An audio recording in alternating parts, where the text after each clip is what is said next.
Hello everyone, welcome to biomed academy. मेरा नाम राजकुमार है और मैं आप सबका ऑनलाइन क्लास में तहे दिल से स्वागत करता हूं। इस चैनल पर हम बायोलॉजी और साइंस से जुड़े टॉपिक्स बहुत ही सिंपल और इजी लैंग्वेज में पढ़ाएंगे ताकि हर स्टूडेंट कंसेप्ट अच्छे से समझ सके। चाहे आप क्लास 9th 10th 11th या 12th या नर्सिंग के स्टूडेंट हो, यहाँ आपको क्वालिटी एजुकेशन और एग्ज़ाम ओरिएंटेड प्रिपरेशन मिलेगी। अगर आपको हमारी क्लासेस पसंद आए तो चैनल को सब्सक्राइब करें, बेल आइकन ज़रूर प्रेस करें। तो चलिए बिना किसी देरी के आज की क्लास स्टार्ट करते हैं। हमारे चैप्टर का नाम है the fundamental unit of life, मतलब सेल। सेल क्या है? एक हमारा base structure unit of life है। तो हम कह सकते हैं व्हाट इज सेल। सेल होता क्या है? तो cell is a basic structure and functional unit of life organism। क्या कह सकते हैं? A cell is a fundamental structure and functional unit of life या living organisms। इसका मतलब क्या है कि जो हमारा सेल होता है वो क्या है? एक basic structure and functional unit है। किसकी यूनिट है? हमारी बॉडी की या ऑल लिविंग ऑर्गेनिजम्स की। हम कह सकते हैं कि लिविंग ऑर्गेनिजम्स क्या होते हैं कि जितने जिनके भी अंदर क्या सेल प्रेजेंट होते हैं, चाहे वो एक सेल हो या बहुत सारी सेल्स हो, जिसके अंदर सेल प्रेजेंट है वो क्या है? हमारी लिविंग ऑर्गेनिजम्स है या लिविंग बॉडी है। अब डेफिनेशन की बात करते हैं। डेफिनेशन में क्या बोला है कि जो हमारे सेल होती है उसका क्या होता है? बेसिक स्ट्रक्चर होता है और क्या होता है? फंक्शन भी होता है। आखिर ये स्ट्रक्चर और फंक्शन कहना क्या चाहता है? जैसे मान लो कि हमें पता है कि हमारी सेल से क्या बनती है? टिश्यू बनते हैं। बहुत सारे सेल्स को मिलाकर क्या बनेगा? टिश्यू बनेंगे। और टिश्यू से क्या बनेंगे? ऑर्गन बनेंगे। और ऑर्गन से ऑर्गन सिस्टम बनेंगे। और ऑर्गन सिस्टम से क्या बनेगा? हमारा ऑर्गेनिजम्स तैयार होगा। क्या तैयार होगा? ऑर्गेनिजम्स तैयार होगा। इसी तरीके से हम जानते हैं कि मान लो मैं ले लेता हूँ एक लिवर। इस तरीके से मैंने लिवर बना लिया। लिवर का क्या है? एक अलग स्ट्रक्चर है। क्या है? एक अलग स्ट्रक्चर है। और इसका काम क्या होता है? डाइजेशन में हेल्प करता है। क्या करता है? डाइजेशन में हेल्प करता है। जो स्ट्रक्चर की बात कर रहे हैं तो ये क्या है? अलग है। इसका स्ट्रक्चर और फंक्शन क्या करेगा? ये डाइजेशन में हेल्प कर रहा है। और ये किसके अंदर प्रेजेंट होता है? एक लिविंग ऑर्गेनिज्म के अंदर प्रेजेंट हो सकता है। तो हम क्या कह सकते हैं कि सेल क्या है? हमारा स्ट्रक्चर एंड फंक्शनल यूनिट है। और ये लिवर किससे बना हुआ है? सेल से तो मिलकर बना हुआ है। इसीलिए हम इसे लिविंग ऑर्गेनिजम्स कह रहे हैं। ठीक है। अब समझते हैं स्ट्रक्चर ये कैसे होता है? BRICS in a house. कैसे? जैसे हमारे घर की ब्रिक्स होती हैं यानी कि ईंट होती हैं, उसी तरीके से ये दिखाई देता है। Cells build up an organisms. इस तरीके से मान लो एक ही हमारी इस तरीके से ईंट लगी हुई है, एक के ऊपर एक ये लगा हुआ होता है। इसी तरीके से हमारे सेल्स क्या होते हैं? प्रेजेंट्स होते हैं हमारी बॉडीज के अंदर। एक functional every function like digestion और respiration happen to cellular level. जो हमारे सेलुलर लेवल होते हैं, सेल की लेवल होती है, वो अलग अलग फंक्शन करते हैं। जैसे एग्जांपल के लिए हमने ले लिया डाइजेशन हो गया, रेस्पिरेशन हो गया, ये सारी चीजें क्या कराते हैं? सेल्स कराते हैं।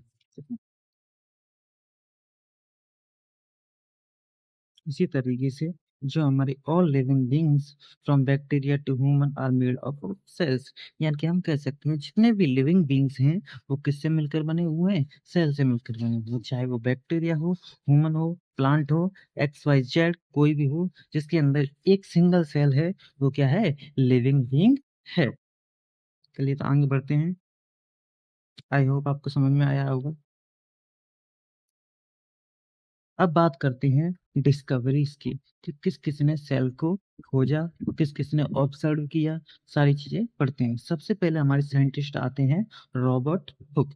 कि रॉबर्ट हुक ने सबसे पहले 1665 में उसने 1665 में किसको देखा? Cork sales.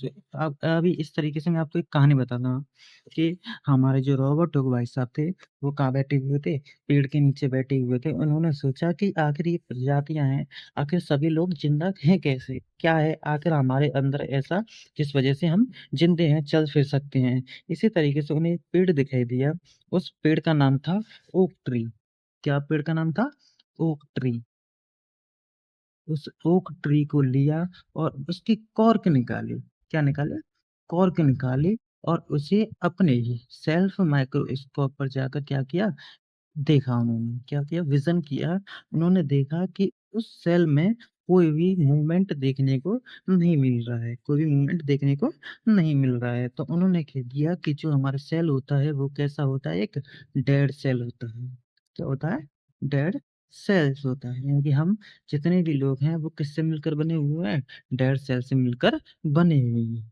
लेकिन इसके बाद हमारे एक साइंटिस्ट और आए, एवी लीवेनहॉक। कौन आए?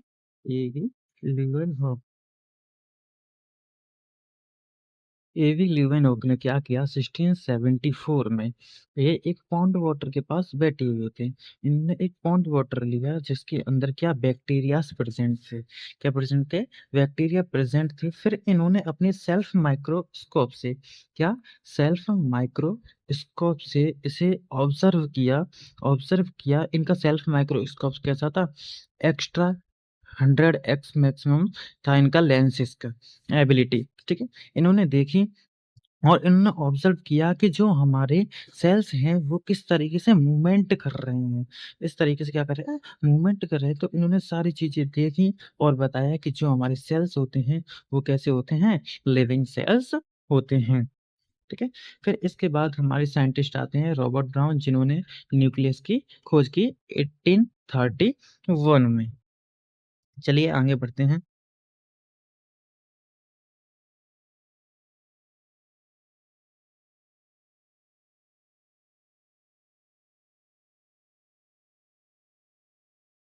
अब जो हमारी आती है वो होती है सेल थ्योरी।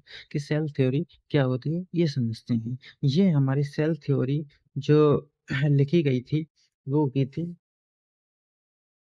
1838 से 39 के बीच में। ये क्या थे? हमारे दो साइंटिस्ट थे। ये साइंटिस्ट थे, एक का नाम था स्लीडन और एक का नाम था स्वान। दोनों जर्मनिस्ट क्या थे? साइंटिस्ट थे। इन्होंने बताया 1838 में स्लीडन ने कि जितने भी हमारे प्लांट्स होते हैं वो किससे मिलकर बने हुए होते हैं? सेल से मिलकर बने हुए होते हैं। अब बात की है प्लांट्स की, तो हम क्या होंगे? ये स्लीडन बॉटनिस्ट होंगे। कौन होंगे? बॉटनिस्ट होंगे। बॉटनिस्ट किसे कहते हैं? जो हम प्लांट की स्टडी करते हैं उन साइंटिस्ट को क्या कहते हैं? हम बॉटनिस्ट कहते हैं। इन्होंने क्या बताया? जितने भी हमारे प्लांट्स होंगे वो किससे मिलकर बने हुए होंगे? सेल से मिलकर बने होंगे। वहीं दूसरे साइंटिस्ट आए हमारे स्वान। स्वान ने बताया कि जितने भी हमारे एनिमल्स होंगे वो किससे मिलकर बने हुए होंगे? सेल से मिलकर बने होंगे। स्वान कौन होंगे? हमारे जूलॉजिस्ट होंगे। कौन होंगे? जूलॉजिस्ट होंगे। जूलॉजिस्ट होंगे। इन्होंने क्या बताया कि जितने भी हमारे प्लांट्स हैं वो किससे मिलकर बने हुए हैं?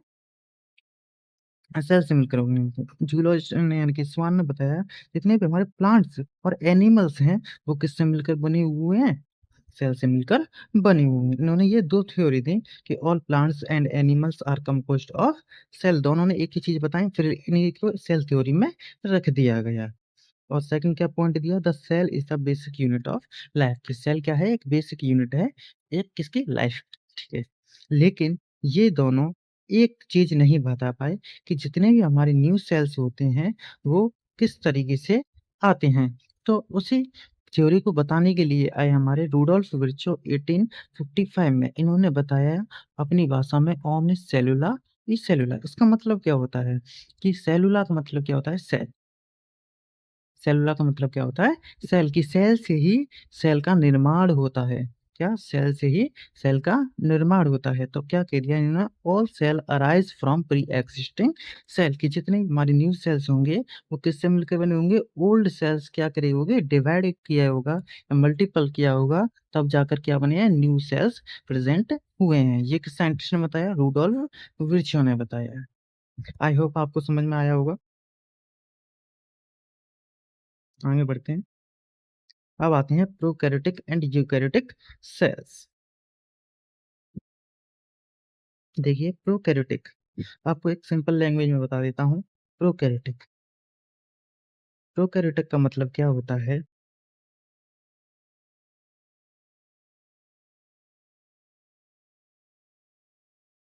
प्रोकैरियोटिक प्रोकैरियोटिक सेल्स उन्हें कहते हैं जिनके अंदर न्यूक्लियस प्रेजेंट नहीं होता है। एक होता है यूकैरियोटिक सेल्स। यूकैरियोटिक सेल्स उन्हें कहते हैं जिनके अंदर न्यूक्लियस प्रेजेंट होता है। एक आप कभी नहीं भूलोगे, एक ऐसी ट्रिक बताता हूँ इसमें। जैसे आपने मान लिया यू,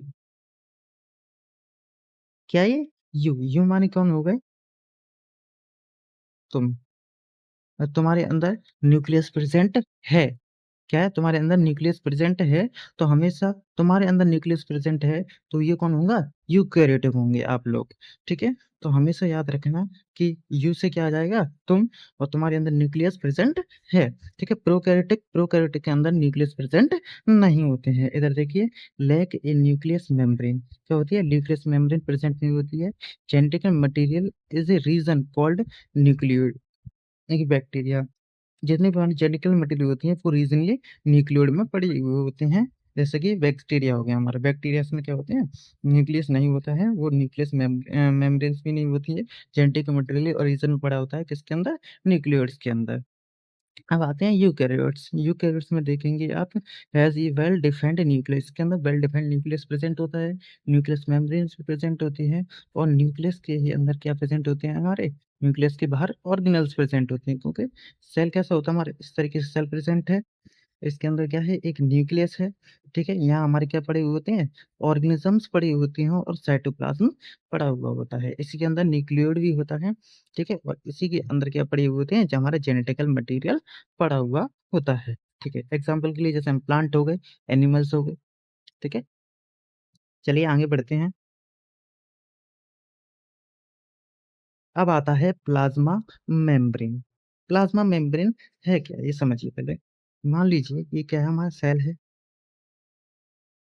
इस तरीके से क्या है? ये हमारा सेल है। सेल की जो बाहर वाली लेयर होती है, सेल की जो बाहर वाली लेयर होती है, उसी को हम क्या कहते हैं? प्लाज्मा मेम्ब्रेन कहते हैं, या हम सेल मेम्ब्रेन भी बोल देते हैं। कि ये क्या है? एक सेमी परमिएबल मेम्ब्रेन है। क्या है? एक सेमी परमिएबल मेम्ब्रेन है। सेमी परमिएबल का मतलब क्या होता है? कि यही एंटर एंड एग्जिट का पॉइंट होता है। कि यही डिसाइड करेगी कौन सी चीज एंटर करनी है और कौन सी चीज एग्जिट करनी है। इसीलिए इसे हम क्या बोलते हैं? सेमी परमिएबल मेम्ब्रेन बोलते हैं। It allow only certain material to exit and enter point. ठीक है, यस सर बोल सकते हैं। It made up of organic molecules of lipid and proteins. ये किससे मिलकर बनी हुई होती है प्लाज्मा मेम्ब्रेन या सेल मेम्ब्रेन? लिपिड्स और प्रोटीन से मिलकर बनी होती है। इसीलिए हम इसे क्या बोल देते हैं? लिपोप्रोटीन भी बोल देते हैं। लिपोप्रोटीन बोल देते हैं। किससे मिलकर बनी हुई है? लिपोप्रोटीन से मिलकर बनी हुई है। अब आता है ऑस्मोसिस। ऑस्मोसिस क्या होता है? Movement of water molecules for high to lower concentration through the membrane. यानी कि जो कंसंट्रेशन होता है, higher concentration to lower concentration through the membrane, membrane के अंदर। एंड मान लो इधर बहुत सारी चीजें हैं। जैसे मैं वाटर की बात कर लेता हूँ, H2O की। इधर क्या है? मेरा बहुत सारा वाटर है। इस साइड में मान लो 80% वाटर है, और इधर की साइड क्या है? 20% वाटर है। तो किस तरीके से चीजें जाएंगी? Higher concentration to lower concentration, यानी कि ज्यादा की चीजें किधर जाएंगी? कम की ओर जाएंगी। इसे हम क्या कहेंगे? ऑस्मोसिस कहेंगे। चलिए आगे बढ़ते हैं। The nucleus. न्यूक्लियस क्या होता है? ये समझिए। न्यूक्लियस, इसे सेल का क्या कहा जाता है? ब्रेन भी कहा जाता है। क्या कहा जाता है? सेल का ब्रेन भी कहा जाता है। क्यों? क्योंकि ये क्या करता है? इसे कंट्रोल सेंटर भी कहते हैं। ये हमारे पूरे सेल्स को कंट्रोल करके रखता है। ठीक है, the nucleus is often called is brain of the cell. Brain of the cell भी कहा जाता है।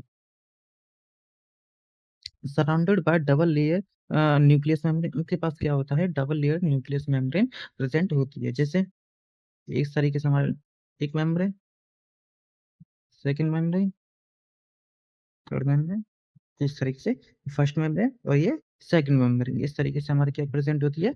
न्यूक्लियस प्रेजेंट होता है हमारा। ठीक है, contain chromosomes made of DNA and protein. इसी के अंदर क्या होते हैं, हमारे क्रोमेटाइन मटेरियल प्रेजेंट था, हमने बताया था जेनेटिकल मटेरियल या क्रोमेटाइन मटेरियल प्रेजेंट होता है, वही डिवीजन करके क्या बनाता है, हमारा क्रोमोसोम बनाता है। क्या बनाता है, क्रोमोसोम बनाता है।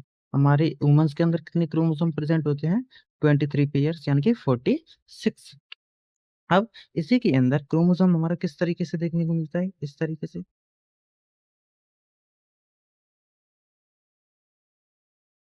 इस तरीके से हमारा क्या होता है, क्रोमोसोम प्रेजेंट होता है। और इसकी ये जो ऊपर वाली आर्म होती है वो कैसी होती है, शॉर्ट आर्म होती है, नीचे वाले लॉन्ग आर्म होते हैं, लॉन्ग आर्म होते हैं। तो ये क्या होता है हमारा, साइटोकाइनेसिस होता है, साइटोकाइनेसिस होता है।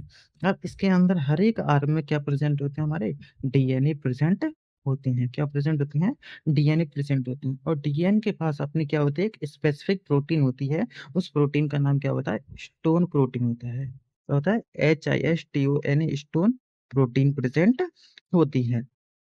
ठीक है। DNA contain jeans which carry heredity information. इसी के पास जो डीएनए होते हैं वो क्या होती हैं, जीन्स प्रेजेंट होती हैं, जो पेरेंट्स टू ऑफ स्प्रिंग तक क्या करते हैं, ट्रांसफर करते हैं इंफॉर्मेशन। ठीक है, ठीक है।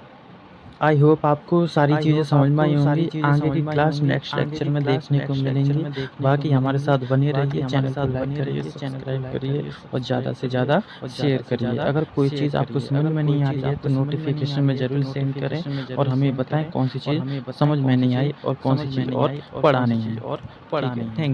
ठीक है, थैंक यू।